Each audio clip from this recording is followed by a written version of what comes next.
ब्रह्मणम शरणम गच्छामि। जी हां, उत्तर प्रदेश में 2022 के विधानसभा चुनाव के पहले कांग्रेस को बड़ा झटका लगा है। दिग्गज नेता और पूर्व केंद्रीय मंत्री जितिन प्रसाद ने बीजेपी का दामन थाम लिया है। बीजेपी नेता और केंद्रीय मंत्री पीयूष गोयल ने पार्टी की सदस्यता उन्हें दिलाई। इस मौके पर पीयूष गोयल ने कहा कि जितिन प्रसाद उत्तर प्रदेश की सेवा में लंबे समय से रहे हैं और उनकी सिर्फ 27 साल की उम्र थी जब पिता जितेंद्र प्रसाद का निधन हो गया था। अब जितिन यूपी की सेवा कर रहे हैं और उत्तर प्रदेश की राजनीति में उनकी बड़ी भूमिका रही है। जितिन प्रसाद ने पार्टी की सदस्यता लेने के बाद यह भी कहा कि उन्होंने कांग्रेस को छोड़कर बीजेपी में शामिल होने का फैसला बहुत सोच समझ कर लिया है।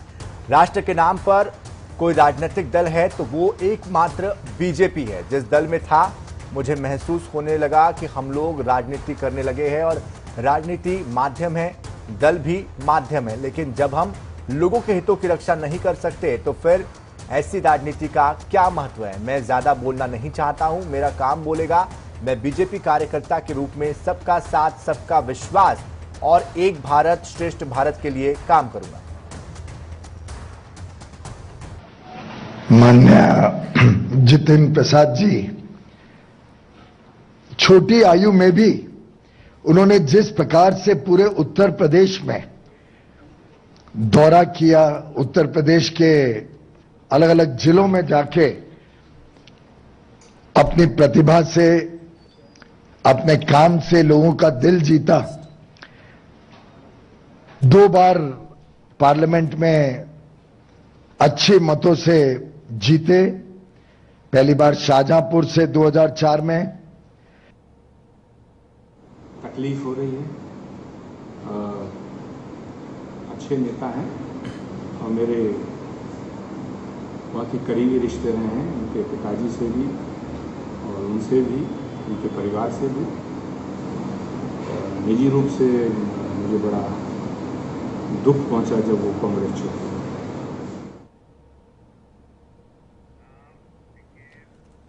तो वही जितिन के बीजेपी पार्टी में शामिल होने पर उनके शाहजहांपुर के आवास पर आतिशबाजी भी की गई। जितिन के बीजेपी में शामिल होते ही उनके घर पर समर्थकों ने जमकर आतिशबाजी की।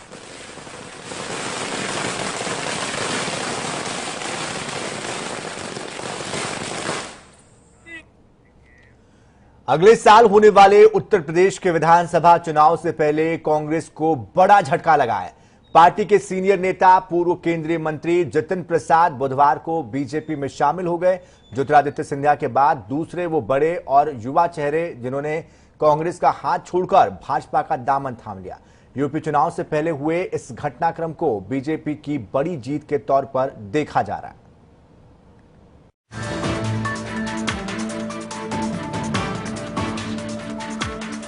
उत्तर प्रदेश कांग्रेस के बड़े नेता जितिन प्रसाद ने कांग्रेस को अलविदा कहते हुए बीजेपी का दामन थाम लिया।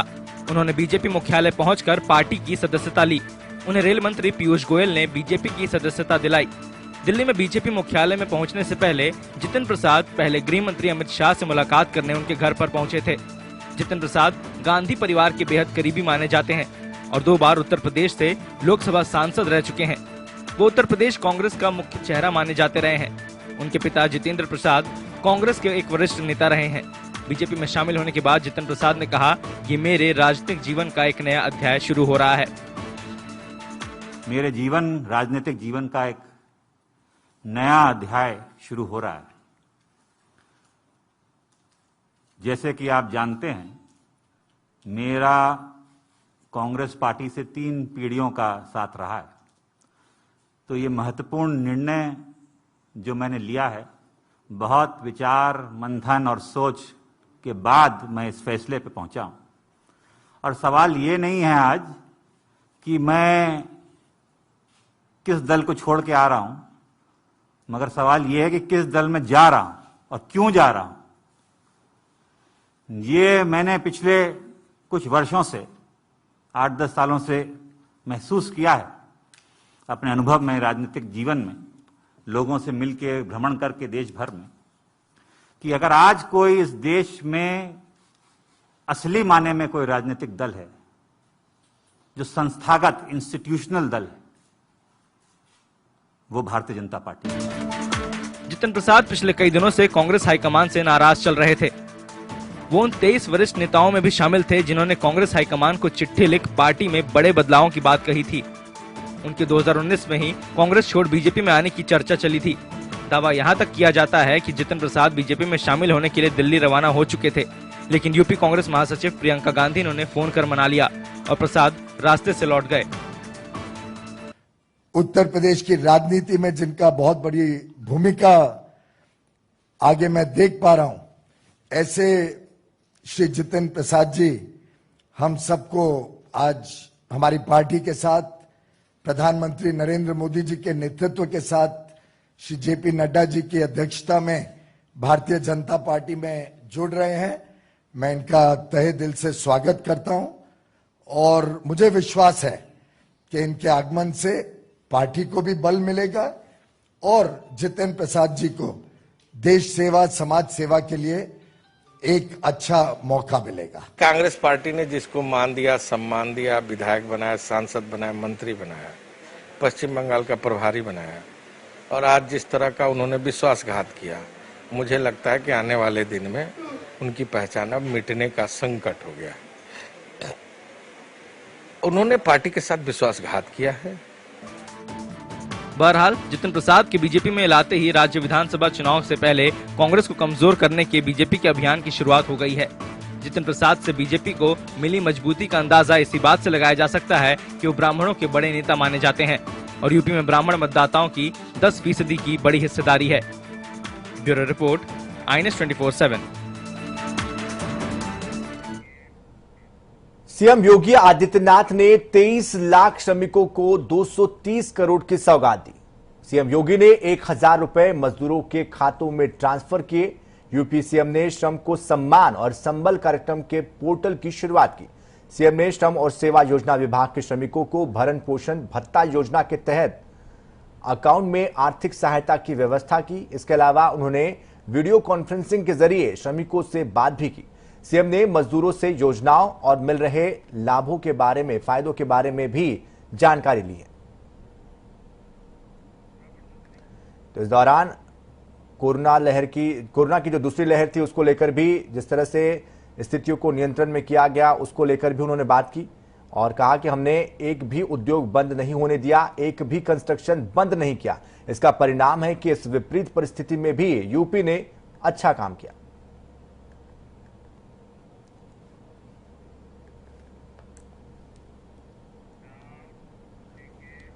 और अब बात मौत के मॉक ड्रिल की, तो वही इस मामले में विपक्ष लगातार जहां सरकार पर हमला करने में लगा हुआ है, तो वैसे ही इस बार कांग्रेस की महासचिव प्रियंका गांधी ने भी सरकार को फिर से घेरने से गुरेज नहीं किया। प्रियंका ने ट्वीट करते हुए कहा कि उत्तर प्रदेश सरकार ने ऑक्सीजन की भारी कमी के बीच लगातार ये कहा है कि ऑक्सीजन की कमी नहीं है, प्रदेश भर में लोगों की तड़प तड़प कर जान चली गई। प्रियंका ने आगरा मामले में लिखा कि आगरा में भी प्रशासन ये कह रहा है कि ऑक्सीजन की कमी नहीं थी। क्या उत्तर प्रदेश सरकार आगरा मॉक ड्रिल का सच सामने लाकर दोषियों को सजा देगी?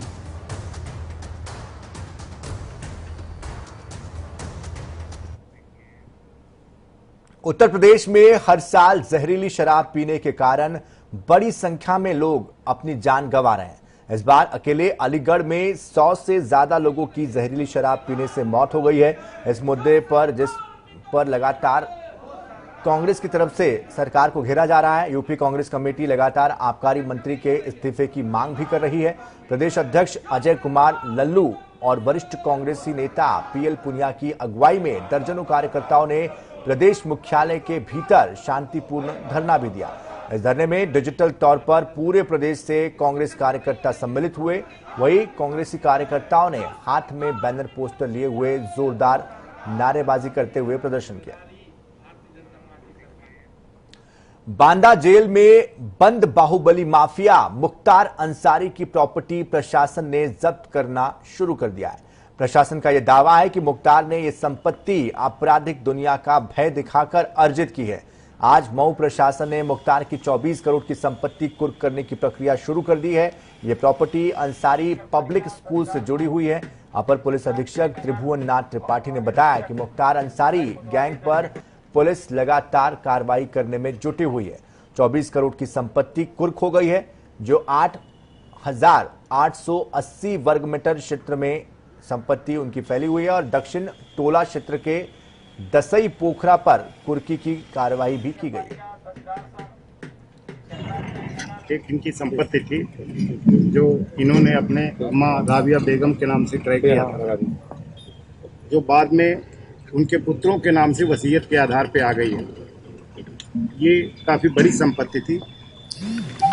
जब इनके ऊपर गैंगस्टर की कार्रवाई की गई तो इस पे कार्रवाई करने का आधार बना और हम लोग आज इस संपत्ति को कुर्क कर रहे हैं। इसकी मार्केट वैल्यू लगभग 24 करोड़ रुपए है। रामपुर के कोतवाली थाना टांडा क्षेत्र में दो समुदाय के बच्चों के झगड़े में एक समुदाय के लोग पलायन करने के लिए मजबूर हो गए हैं। आपको बता दें कि कुछ दिन पहले इन दो समुदाय के बच्चों में किसी बात को लेकर झगड़ा हुआ था। देखते ही देखते बच्चों के इस झगड़े ने दो समुदायों का झगड़े में तब्दील हो गया दरअसल। और बताया जा रहा है कि इस मामले में पुलिस ने एफआईआर दर्ज कर कार्रवाई की थी। पुलिस की कार्रवाई से एक समुदाय के लोग संतुष्ट नहीं हुए और इसी के विरोध में आज लोगों ने अपने घरों पर घर बिकाऊ है लिख दिया और उसके बाद हाथों में तख्ती लेकर भी इंसाफ की मांग करते हुए पलायन करने की बात उन्होंने इस पर लिखते हुए अपनी बात रखी। आपको बता दें कि इससे पहले अलीगढ़ में दो समुदायों में हुए विवादों को लेकर पलायन का मामला सामने आया था। रामपुर के इस मामले पर सीओ धर्म सिंह मार्शल का यह कहना है कि ऐसी कोई बात नहीं है। अगर कोई असुरक्षित महसूस कर रहा है तो उसको पुलिस की तरफ से सुरक्षा प्रदान की जाएगी। पर उनको सुरक्षा का आश्वासन दिया यदि वो अपने आप को असुरक्षित महसूस कर रहे हैं। ऐसी कोई बात है नहीं। 100 परिवार हिंदुओं का वहां भी रहता है और बच्चों का झगड़ा था। अब वो पिछली 1 साल की बात और शादी की बातें बता रहे हैं। शादी की बारात में तो भीड़-भाड़ होती है, कोई किसी ने कुछ कह दिया होगा, लेकिन ऐसी कोई घटना नहीं होगी। ना ऐसी कोई बात हो, कानून व्यवस्था बनी रहेगी। सभी को सुरक्षा की जिम्मेदारी।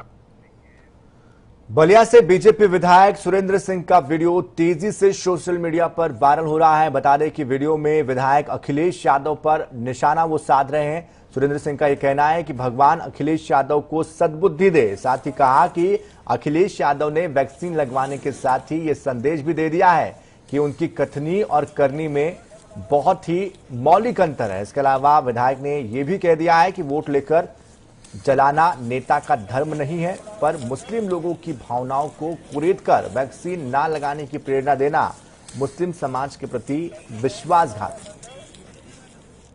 भगवान आपको सद्बुद्धि दें इसी तरह से कि आपने कम से कम हमारे राष्ट्रीय प्रेरक व्यक्तित्व भारत के प्रधानमंत्री आदरणीय मोदी जी के चिंतन को स्वीकार किया। वैक्सीन जहां आप न लगाने की बात कहते थे, वहां पर आप आज वैक्सीन लगवा करके, वैक्सीन का इंजेक्शन लगवा करके, और एक जरूर ये अपने लोगों को संदेश आपने दिया है कि मेरे कथनी और करनी में बहुत मौलिक अंतर होता है। वोट लेने के लिए समाज को जलाना किसी भी नेता का धर्म नहीं होता। अखिलेश जी, बांदा जिला पंचायत चुनाव में बीजेपी से निष्कासित पूर्व राज्य मंत्री शिवशंकर सिंह पटेल समाजवादी पार्टी में शामिल हो गए। बता दें कि पंचायत सदस्य का बीजेपी पार्टी से टिकट न मिलने पर पत्नी को निर्विरोध चुनाव उन्होंने लड़वाया था और जिसके बाद पार्टी विरोधी कार्य करने पर बीजेपी ने उन्हें बाहर का रास्ता दिखाया था। वहीं आज लखनऊ में अखिलेश यादव से मुलाकात कर शिवशंकर सिंह पटेल समाजवादी पार्टी में शामिल हो गए।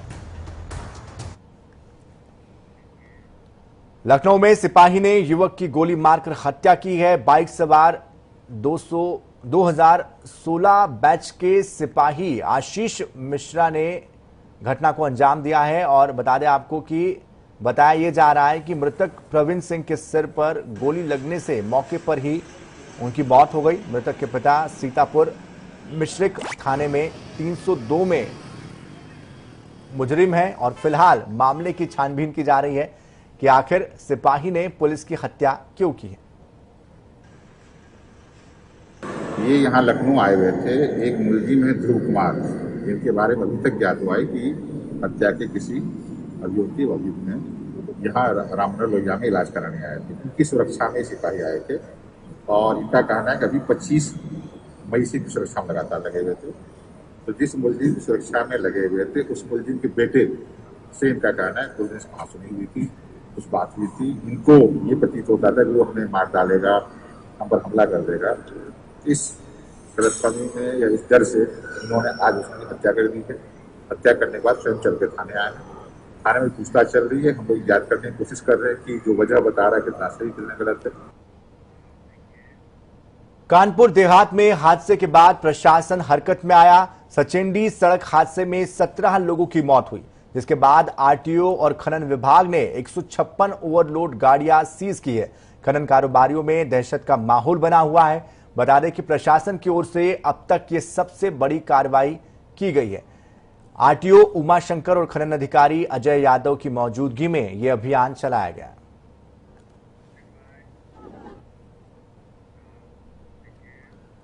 लखनऊ के मड़ियायाव थाना क्षेत्र में हत्या का मामला सामने आया है। 40 वर्षीय गुलाब यादव की बांके से काटकर उन्हें मौत के घाट दरअसल उतार दिया गया और घटना को अंजाम देकर आरोपी मौके से फरार हो गए। बताया जा रहा है कि 4 सगे भाइयों ने यह हत्या की है। सूचना मिलते ही मौके पर पुलिस पहुंची। शव को कब्जे में लेकर पोस्टमार्टम के लिए भेजा गया और मामला दर्ज कर पुलिस अब आरोपियों की तलाश में जुटी हुई है।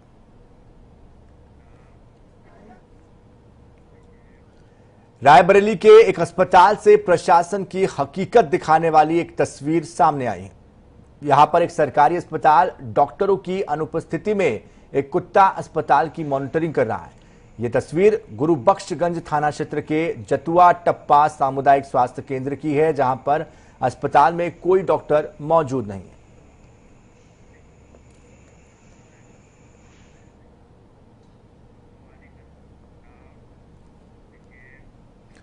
प्रदेश कोरोना कर्फ्यू से मुक्त हो गया है, लेकिन नाइट कर्फ्यू अब भी जारी है, लेकिन इसका पालन होता नहीं नजर आ रहा है। तस्वीर फर्रुखाबाद के थाना मऊ दरवाजा क्षेत्र के रकाबगंज की है। यहां पर रात में नियमों को धत्ता बताकर दुकान की शटर के नीचे से शराब बेची जा रही है और ना इनको कोई पुलिस का डर है और ना ही कोविड गाइडलाइन का ही कोई पालन किया जा रहा है। आपको बता दें कि प्रदेश में सुबह 7 बजे से लेकर शाम 7 बजे तक दुकानों को खोलने की अनुमति है, लेकिन यहां दुकान बंद करके गेट के नीचे से शराब का व्यापार किया जा रहा है।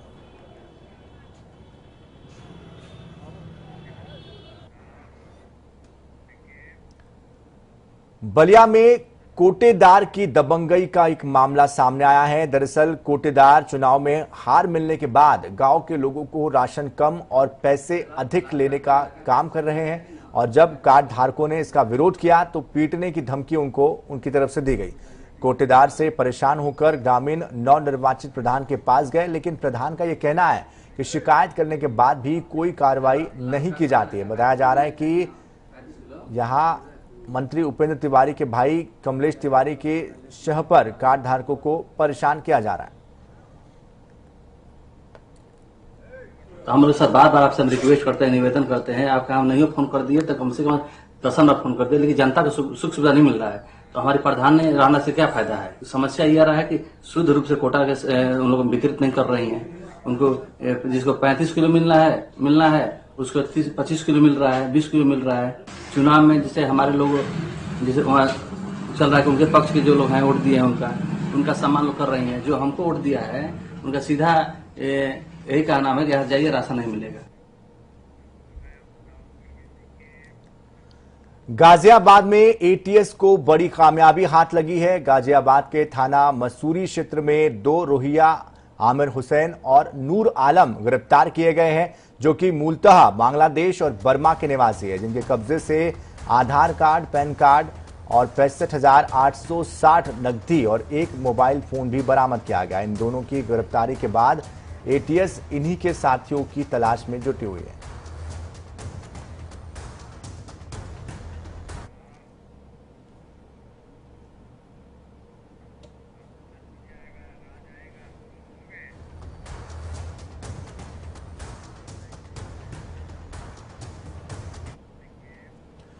उत्तर प्रदेश में कोरोना संक्रमण की दूसरी लहर पर काबू पा लिया गया है। बीते 24 घंटों के दौरान 2,90,000 लोगों की कोरोना जांच की गई, जिसमें 700 नए पॉजिटिव केस भी सामने आए। अब राज्य में कुल कोरोना के सक्रिय मरीजों की संख्या 12,000 रह गई है, तो वही पॉजिटिविटी रेट 0.2% और रिकवरी रेट 98% हो गया है।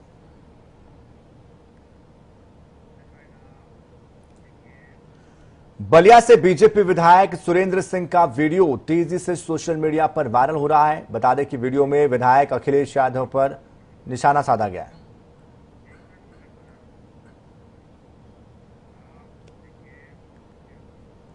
बढ़ते आगे बता दें आपको कि कोरोना को लेकर लगातार प्रदेश में जो स्थितियां हैं वो अलग अलग इलाकों से सुधरती हुई तो दिखाई दे रही है, लेकिन प्रदेश सरकार ने बुधवार से दिन का कोरोना कर्फ्यू अब खत्म करते हुए लोगों को एक खुशी का मौका दिया है। दरअसल लंबे समय से लॉकडाउन की वजह से लोगों को इस बात की दिक्कत थी कि किस तरह से कोरोना कर्फ्यू से निजात उनको मिलेगी, लेकिन नाइट कर्फ्यू और वीकेंड कर्फ्यू जारी रहने की बात कही गई है। ऐसे में क्या है ग्राउंड जीरो का हाल, देखिए कैमरे की नजर से।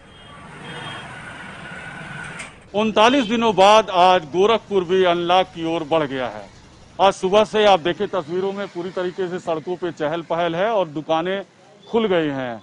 सुबह 7 बजे से शाम 7 बजे तक की लोगों को छूट दी गई है और आज 39 दिनों बाद लोगों ने दुकान खोलकर अपनी अपनी दुकानें साफ की और राहत की सांस ली, क्योंकि काफी दिनों से व्यापार बंद था। यहाँ पे कुछ व्यापारी हैं, आइए हम उनसे बात करते हैं और जानते हैं कि 39 दिनों में जो इनकी दुकानें बंद थी व्यापार में कितना नुकसान हुआ और आगे किस तरीके से जिंदगी पटरी पे वापस आएगी। आज हम लोग 39 दिनों बाद अपनी अपनी दुकानें खोले हैं। बहुत ही कठिनाइयों का हम लोग 39 दिनों में सामना किए हैं, परेशानियों का, दुकान का किराया, स्टाफ का तनख्वाह, बैंक का ब्याज, ये सब हमको भरते भरते बहुत ही परेशानियों का सामना करना पड़ा। कैसा महसूस हो रहा है? आपकी दुकान खुल गया, व्यापार अब शुरू हो जाएगा और किस तरीके से आज ग्राहक वगैरह आ रहे हैं, क्या है? अभी आज तो हम लोग ने दुकान खोला है, अपने दुकानों की साफ सफाई किया है, अब धीमे धीमे कस्टमर भी आ रहे हैं, बहुत ही अच्छा हम लोग को महसूस हो रहा है। निश्चित तौर पे यहाँ लोग काफी सजग हैं और दुकानें तो खुल गई हैं, लेकिन कोरोना गाइडलाइन का पालन भी लोग साथ में कर रहे हैं। उम्मीद है कि आगे भी जो है स्थिति काफी बेहतर होगी और जिंदगी फिर वापस पटरी पर लौटेगी। सुभाष गुप्ता, जनता टीवी, गोरखपुर। तो इसी के साथ इस बुलेटिन में इतना ही। ताजा खबरों के लिए, अपडेट्स के लिए आप बने रहिए जनता टीवी के साथ।